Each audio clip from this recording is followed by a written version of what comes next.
Сайн байцгаана уу? Та бүхэнтэй иргэн уулзж байгаадаа баяртай байна.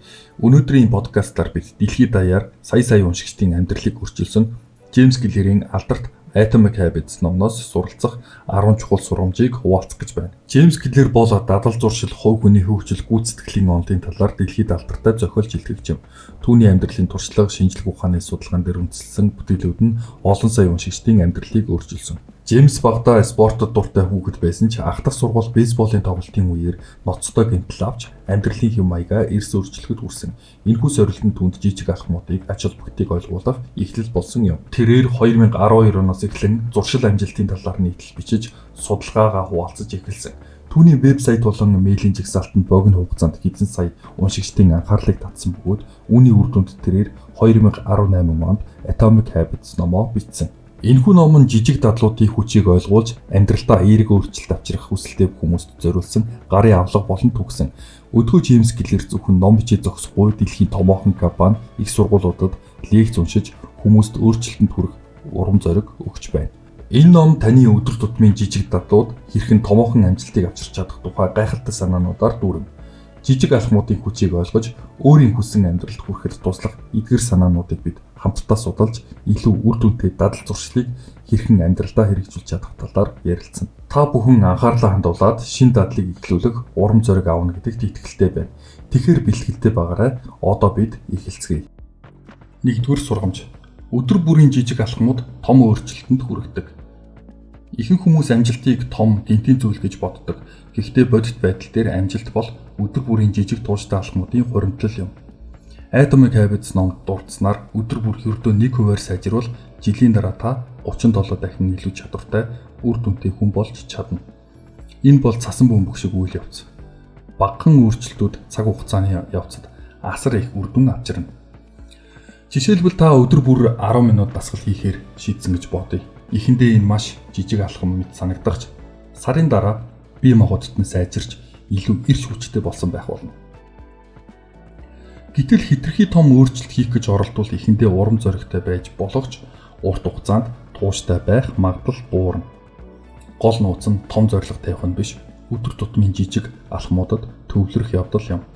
Энэ нь таныг стрессгүйгээр тогтвортой амжилтанд хүргэнэ. Өнөөдөр би юу хийх вэ гэдгийг нь асуу. Нэг жижиг алхам, нэг үйлдэл, нэг шийдвэрлэл хангалттай. Энэ арга барил таныг амжилтын замд хөтлөх эхний шат байх болно. Тууштай алхмууд л амьдралыг өөрчилдөг. Тиймээс өнөөдрөөс эхлээд өчүүхэн боловч нэг алхам хийгээрэй. Энэ нь таны ирээдүйн амжилтын эхлэл байх болно. Хоёрдугаар сургамж. Дадал бол таныг бүтээдэг хүчрхэг зэвсэг. Таны амьдрал бол ердөө таны өдөр бүрийн зуршлуудын нийлбэр. Таны хэн байх, юунд хүрэхийг өдөр тутамдаа хийж байгаа жижиг үйлдэлүүд тодорхойлж байдаг. Atomic Habits номд дурдсанаар дадлууд бол зүгээр нэг зуршил биш. Таны зан төлөвийг тодорхойлох хамгийн том хүчин зүйл. Өөрөөр хэлбэл таны хийдэг зүйлсийн 40-оос илүү хувь нь автомат дадал болсон байдаг бөгөөд тэд таны амьдралыг чиглүүлж байдаг. Жишээ нь өглөөс ирээд утсаа шалгах дадал, эсвэл шүдээ угаах нь бидний бараг анзаардаггүй дадал.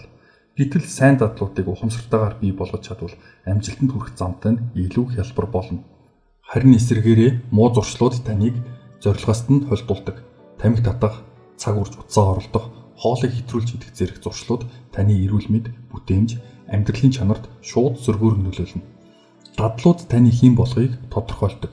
Та өдөр бүр өглөөний дасгал хийж, эрүүл хооллож, ном уншиж байвал таны ирээдүйн дүр зураг, амжилт, эрүүл мэндээр дүүрэн байх болно. Харин хойшлуулж, анхаарлаа алдаж, эрүүл бус хооллолтыг зуршил болгож байвал ирээдүйд бүтээмжгүй, эрүүл мэнд муутай байх магадлал өндөр. Гол санаа бол бид дадал зуршлуудаа ухамсарлах хэрэгтэй.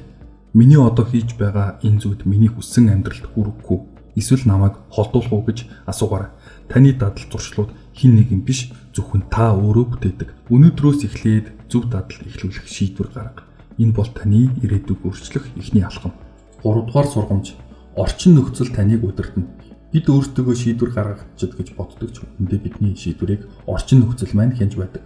Орчин бол бидний дадал зуршлын хамгийн том нөлөөлөгч.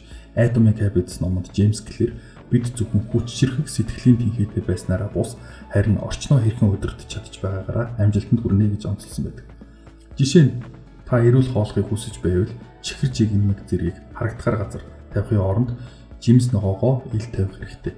Үүнтэй адил ажлын орчинд утсаа хол тавьж анхаарлыг сарниулах зүйлсийг хязгаарлуул илүү төвлөрч ажиллах боломжтой. Орчноо зөв удирдахад бидний ухамсар маш их ачаалал үүрэх шаардлагагүй болно.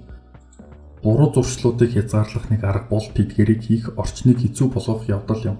Жишээлбэл та орой утсаа хит их оролдож, шөнө оройтож унтдаг бол утсаа орондоо авч орохгүйгээр өөр өрөөнд орхиж болох юм. Харин зөв дадлыг дэмжихийн тулд тэр дадлыг эхлүүлэхэд туслах дохиог ойрхон байрлуул. Жишээ нь өглөө босоод дасгал хийхийг хүсэж байвал спорт хувцас шөнө унтахаасаа өмнө бэлдээд харагдахуйц газар тавь. Орчин бол бидний шийдвэр гаргалт, дадал зуршлуудыг хялбар эсвэл төвөгтэй болгох хүчтэй зэвсэг юм. Орчиндөө хяналт тавьж чадвал амжилт таны хажууд байх болно. Тиймээс одооноос өөрийгөө дэмждэг, зөв зуршлуудыг дэмждэг орчин бүрдүүлэхэд цаг гаргаарай. Энэ бол танд ирээдүйн хүссэн төрөө бүтээхэд туслах хамгийн энгийн хүчирхэг алхам юм. 4-р сургамж. Дадал тогтоох нь 4 үе шаттай үйл явц юм. Дадал бол зүгээр нэг автомат үйлдэл биш, харин тодорхой шат дараалалтай нарийн бүтцтэй үйл явц юм. Atomic Habits номд Джеймс Клэр энэ үйл явцыг 4 шаттайгаар тайлбарласан. Дохио, татах хүч, хариу үйлдэл, шагнал. Бидний хийдэг өдөр тутмын зуршлууд эдгээр шатны дагуу хөгжиж, тогтмол үйлдэл болон хувирдаг. Эхний шат бол дохио. Энэ бол тухайн дадлыг эхлүүлэх шалтгаан тохиолол юм. Дохио нь бидний эргэн тойронд байнга байдаг. Жишээ нь өглөөс ирэхэд орныхаа хажууд спорт хувцас харах нь өдөр тутмын дасгал хийх дохио. Гэхдээ дохио харагдахуйц тодорхой байх ёстой. Хэрэв та өглөө дасгал хийх тогтоохыг хүсвэл спорт хувцас харагдахуйц газар тавих нь зөв алхам юм. Хоёр дахь шат бол татах хүч. Дохио нь бидний анхаарлыг татаж тухайн үйлдэлийг хийх хүслийг бий болгоно. Гэхдээ энэ шатанд тухайн үйлдэлийг яагаад хийх хэрэгтэйгээ ойлгох нь чухал. Жишээ нь дасгал хийснээр би илүү эрч хүчтэй болно. Бие минь эрүүлжин гэх сэтгэлгээ дадлыг эхлүүлэх татах хүчийг нэмэгдүүлнэ. 3 дахь шат бол хариу үйлдэл. Энэ бол тухайн дадлыг боддоор хэрэгжүүлж буй үйл явц юм. Таны хийх үйлдэл хялбар, хурдан, төвөггүй байх ёстой. Хэрэв дасгал хийх дадлыг эхлүүлэх гэж байгаа бол өдөр бүр 2 минутын богино дасгалаас эхлэх нь дээр. Энэ нь эхлээд хялбар бодиттой алхам болж тухайн дадлыг тогтоох эхлэл болно. Эцэст нь 4 дахь шат бол шагнал. Дадал хийхийн дараах сэтгэл ханамж, эерэг үр дүн нь тухайн үйлдэлийг ирээдүйд давтах магадлалыг нэмэгдүүлнэ. Жишээ нь дасгал хийсний дараах эрс хүч, тайван байдал нь биднийг маргааш ч гэсэн энэ үйлдэлийг хийхэд урамшуулах болно. Эдгээр 4 шат дадал бүрт байдаг. Хэрэв та шинэ дадал тогтоохыг хүсэж байвал дохиог тодорхой болго, татах хүчийг нэмэгдүүл, үйлдэлийг хэлбэрчил, үр дүнгээ мэдэр. Харин муу зуршлаасаа салахыг хүсвэл эдгээр шатыг эсрэгээр нь ашиглаж болно. Жишээ нь муу зуршлын дохиог далдлах, хийхэд төвөгтэй болгох, шагналын мэдрэмжийг багасгах гэх мэт.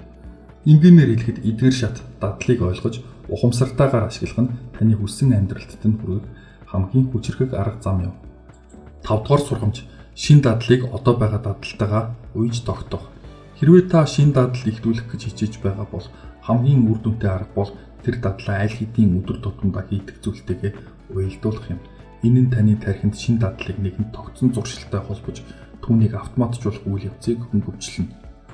Джеймс Клэрийн Atomic Habits номонд дадал холбоос гэж нэрлэдэг энэ арга нь шинэ дадлыг тогтмол байлгаж тасралтгүй хийх хамгийн энгийн үр дүнтэй бөгөөд хүчирхэг арга зам юм. Жишээлбэл өглөө босоод шүдээ угаадаг бол шүдээ угаасны дараа 2 минут бясалгал хийхээр төлөвлөж болно. Ийм уялдаа бий болгосноор таны шинэ дадал амьдралын нэг хэсэг болж байгалийн жамаар биелэгддэг болно. Энэ аргыг хэрэгжүүлэх маш энгийн дүрэн бий. Одоо таны хийдэг дадал дээр нэмэх нь шинэ дадал. Жишээ нь өглөө кофе уусныхаа дараа 1 удаа ном уншина, өглөө цайгаа уусны дараа 5 минут суулт хийн, гэрийн даалгавар орохын өмнө хүн амьсгаа аавна. Хамгийн гол нь шинэ дадлыг эхлүүлэхэд хэтэрхий их ачаалал үүсэхээс зайлсхий. Багаас эхэлж өдөр бүр давтсаар тухайн үйлдэлт нь аяндаа хэвшил болно. Жишээлбэл ном уншихыг зуршил болгохыг хүсэж байгаа бол өдөрт ердөө 1 хуудас уншихаар төлөвлөж дараа нь хуудасны тоог нэмэгдүүлж болно. Дадал холбоосын эд шид нь шинэ зуршлыг хизээ эхлэхийг бодож хойшлуулахгүйгээр шууд хэрэгжүүлэх нөхцөл бүрдүүлэхэд оршино. Ингэснээр таны шинэ дадал нь таны өдрийн хуваарьд байнга орж амьдралын хэв маягт шингэж эхэлнэ. Энэ бол шинээр зуршил тогтоох хамгийн хялбар бөгөөд үр дүнтэй арга юм. 6 дугаар сургамж. Сайн систем зорилгоос илүү хүчтэй. Зорилго тавих нь маш чухал гэж боддог. Би 10 кг жин хасна. Би илүү бүтээлч хүн болно. Гэх мэт том зорилго тавьж байж амжилтанд хүрэх итгэдэг тийм биз. Гэвч үүндээ зорилго өөрөө таныг амжилтанд хүргədэггүй. Зорилго бол зөвхөн чиглэл заадаг хөдөж. Харин таныг тэр замаар тууштай өргөжлүүлж үр дүнд хүргэх зүйл бол систем. Жишээ нь 10 кг жин хасах зорилготой байлаа гэж бодъё. Гэхдээ энэ зорилгыг хэрэгжүүлэх өдөр тутмын үйлдэл систем байхгүй бол та юу хийхээ мэдэхгүй гацдаг. Харин системтэйгээр өглөө бүр 30 минут алхана. Өдөрт 2 литр ус ууж, оройн хоолыг хөнгөн байлгана гэж тодорхойлбол энэ бодиттой алхам болно. Ингэснээр та зөвхөн зорилготой хүрээ зогсохгүй эрүүл амьдралын хэм маяг бий болгож чадна. Энэ систем үйл явц төр төвлөрхийн гол давуу тал юу вэ гэж үү? Юун түрүүнд зорилготой хүрэх процесс илүү бодит хялбар болдог. Үн нэгэнтээ системтэй болсон зуршилтай үргэлжлэн давтагдаж зорилготой хүрсний дараач хിവэр үлдэнэ. Тэгвэл энэ илүү урт хугацааны амжилт болох нь гарцаагүй. Тэгэхээр нэг л асуултыг өөртөө тавь. Миний зорилгод хүрэх үйл явц ямар байх вэ? Том зураг зурж мөрөдөө зогсохгүй өдөр бүрийн жижиг алхмуудаа тодорхой болго. Өглөөс ирээд ном унших, 10 минут дасгал хийх, 20 минут гэх мэт энгийн хялбар алхмууд чамайг зорилгодтой нь ойртуулна. Эцэст нь гэхэд зорилготой биш, системдээ итг. Тэгвэл хүссэн үр дүн чинь өөрөө ирнэ. Өдөр бүр хийдэг үйлдэлүүд л амжилтын үндэс шүү дээ. 7 дугаар сургамж. Сайн зуршил хялбар, муу зуршил төвөгтэй байх ёстой. Сайн зуршил тогтоохын тулд түүний эхлүүлэх үйлдэлийг аль болох хялбар болгох хэрэгтэй. Тарих их хэмжээний эрчим шаардсан үйлдэлийг хойшлуулах хандлагатай байдаг тул эхлэх алхам амархан байх тусам дадал амархан бий болно. Жишээ нь ном унших зуршлыг эхлүүлэхийг хүсэж байгаа бол номоо үргэлж харагдах газар байлга, спортын дадал тогтоохыг хүсвэл хувцас хэрэгслээ харагдах газар, гар хүрэх газар бэлд. Буруу зуршлуудаасаа салахыг хүсэж байгаа бол эсрэгээрээ тухайн зуршлыг хийх орчин нөхцөлийг төвөгтэй болгох нь үр дүнтэй. Жишээлбэл хит их чихэр идэх зуршлыг багасгахын тулд чихэрнүүдэд далд газар нуу эсвэл худалдан авахдаа хязгаарлалт тавь. Мөн утсаа орныхоо дэргэд байлгахын тулд өөр өрөөнд орхиж нэвтрэхэд хүндрэлтэй болов. Тасралтгүй давтахыг зорж байгаа шин зуршилдаа 2 минутын дүрмийг ашиглаж болно. Энэ нь үйлдэлийг хэтэрхий, жижиг болтол нь хялбарчилж эхлэх шалтгаан бий болгодог арга юм. Жишээ нь би өнөөдөр ердөө нэг удас ном уншина гэх мэт жижиг алхмууд эхний шатаа амжилтад даван туулж том зуршил руу хөтлөнө. Буруу зуршлын эсрэг үйлдэл хийхдээ тэднийг эхлүүлэхэд илүү олон алхам оруулж үйлдэлийн саад нэмэх нь үр дүнтэй. Жишээ нь зурагт үзээ багасгахын тулд удирдлагаа өөр өрөөнд тавьж зурагтаа асаах бүрт очиж авах шаардлага үүсэх. Ийхүү үйл явцыг төвөгтэй болгосноор та муу зуршил хийх магадлалыг бууруулна. 8 дугаар сургамж. Өөрийгөө хэн гэдгээ тодорхойл. Дадал зуршил бол таны зан чанарыг бүрдүүлэгч гол хүчин зүйл. Джеймс Клэр Atomic Habits номондоо таны дадал зуршил бол таны өөрийгөө хэрхэн тодорхойлж байгаатай шууд холбоотой гэж онцолсон. Өөрийгөө хэн гэдэгт итгэж хэн болохыг хүсэж буйгаар таны зуршлууд чиглэгддэг. Хүмүүс ихэвчлэн зорилготой төвлөрч би илүү эрүүл амьдралтай болохыг хүсэж байна гэж хэлдэг. Гэхдээ энэ хандлага хязгаарлагдмал. Үүний оронд өөрийгөө хэн гэдгээр нь тодорхойлж би бол эрүүл амьдралын хэм маягтай хүн гэж сэтгэлдээ суулгах нь илүү үр дүнтэй. Учир нь бид өөрсдийн итгэл үнэмшилтэйг нийцэх үйлдэлийг хичээдэг. Жишээ нь тамхинаас гарахыг хүсэж буй хүн би тамхинаас гарч байгаа гэж бус. Би тамхи татдаггүй хүн гэж хэлэх нь илүү үр дүнтэй байдаг. Энэ нь таны тархинд би ийм хүн байхыг хүсэж байна гэдэг биш, би аль хэдийн ийм хүн болсон гэдэг мессежийг өгч шин зуршлыг тогтоох магадлалыг нэмэгдүүлдэг.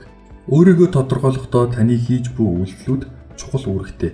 Тухайн үйлдэл бүр таны хэн гэдэгт итгэх итгэлийг баттгадаг. Жишээ нь өглөө дасгал хийх нь би эрүүл хүн гэсэн итгэл үнэмшлийг улам гүнзгийрүүлнэ. Өдөр бүр ийм жижиг алхмууд таныг өөрийнхөө төсөөлсөн дүрд илүү ойртуулж байдаг. Иймд дадлаа сонгохдоо зөвхөн зорилготой хүрэхийг хичээх биш, өөрийгөө ямар хүн болохыг хүсэж буйгаар тодорхойл. Өөртөө итгэх итгэл нэмэгдэх тусам зөв зуршлуудыг хэвшүүлэх илүү хялбар болно.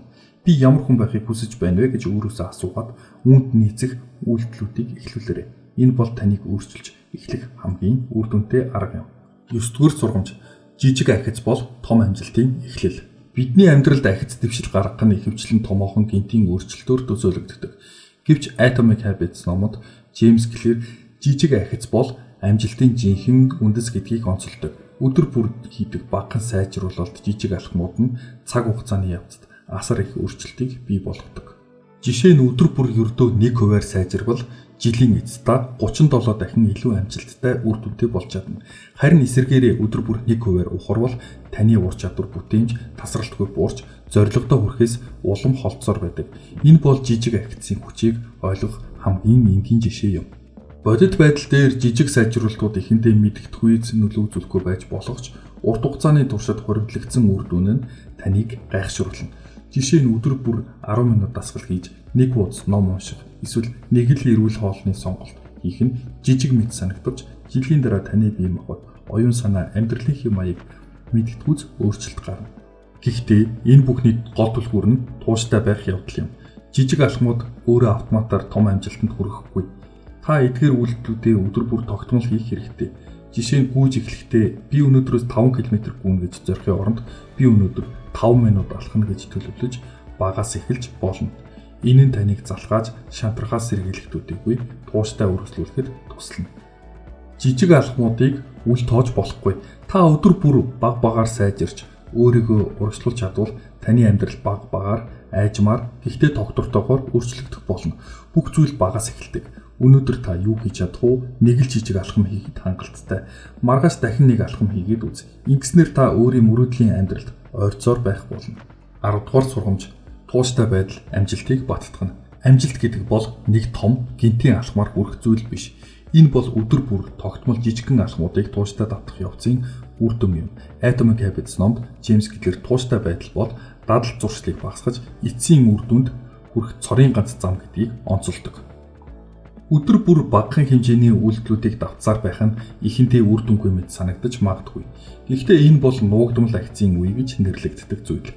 Жишээ нь жингээ хасах зорилготой хүн дасгал хоолтыг хэдэн 7 хоног тууштай хийгээд огцом үр дүн мэдрэгдэхгүй байвал шантрах нь илбэг. Гэвч тууштай үргэлжлүүлж чадвал тэрхүү баг багаар хоригдлогдож буй хүчин чармаалт нэг л өдөр үр дүнгээ үзүүлнэ. Тууштай байхдаа анхаарах нэг чухал зүйл бол эхний өдрөөс төгс байхыг хичээхгүй байх явдал. Төгс бус байсан ч хамаагүй үйлдэлээ хийх нь илүү чухал. Жишээ нь 10 минутын дасгал хийж эхлэх нь огт эхлэхгүй байхаас хэд дахин илүү үр дүнтэй. Өдөр бүр багахан ч гэсэн урагшлах нь таныг аажмаар зорилгодод нь ойртуулна.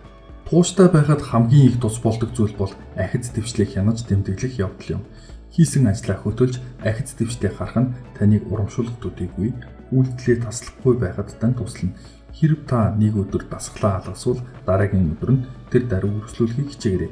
2-7 хоног дараалж таслах нь дадлыг алдагдуулах хамгийн том эрсдэл юм. Тууштай байдал бол зөвхөн дадлыг баттгах төдийгүй таны өөртөө идэх итгэлийг нэмэгдүүлж ирээдүйн хандлагт нь өөрчлөнө. Амжилт бол том өсрэлт биш, харин өдөр бүр баг багаар урагшлах зам юм. Жижиг үйлдэлүүдийг тууштай давтсаар байвал том өөрчлөлт гаргах цаг заавал ирнэ. Өнөөдөр эхлүүлсэн жижигхэн үйлдэл чинь маргааш таны амьдралыг өөрчлөх эхлэл байх болно. Эцэст нь номын бидэнд өгч буй хамгийн том сургамж бол өөрчлөлт гэдэг өчүүхэн жижиг алхмуудаас эхэлдэг явдал юм. Том амжилт хүсэж байгаач хаанаас эхлэхээ мэдэхгүй байна уу? Зүгээр л өнөөдөр нэг жижиг алхам хий. Тэр нь 5 минутын дасгал байж болно, нэг хуудас ном уншихч байж болно. Гэхдээ хамгийн чухал зүйл нь өдөр бүр тогтмол давтаарай. Өнөөдрөөс эхлэн та зөвхөн зорилго тавьж орхих бус, өөрийнхөө системийг сайжруулж, зөв орчин бүрдүүлж, өөрийгөө ямар хүн байхаар тодорхойлохыг сонгоорой. Жижиг алхмуудтай таныг хүссэн ирээдүйдтэй нь ойртуулна. Энэ бол өнөөдөр баг зэрэг сайжрыг гэсэн амлалт. Багаасаа эхэлж тууштай байж чадвал таны амьдрал төсөөллөөстэй илүү гайхалтай болох болно. Та бол өөрийн дадлуудын үр дүн. Өнөөдрөөс зөв дадал эхлүүлж өөрийн хүссэн төр төрхөө бүтээхэд тань анхны алхмаа хийгээрэй. Амжилт таны гарт байна.